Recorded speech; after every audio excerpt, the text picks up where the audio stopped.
वैकुण्ठ पुरुष प्राण प्राणद प्रणव पृतुः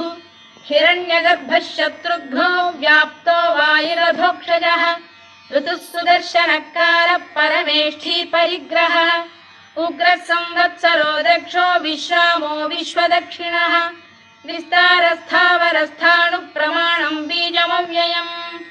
अर्थोऽनर्थो महाकोशो महाभोगो महाधनः अनिर्विण्णस्थविष्ठो भूर्धर्मयूपो महामखः नक्षत्रनेमिर्नक्षत्री क्षमः क्षामः समीहनः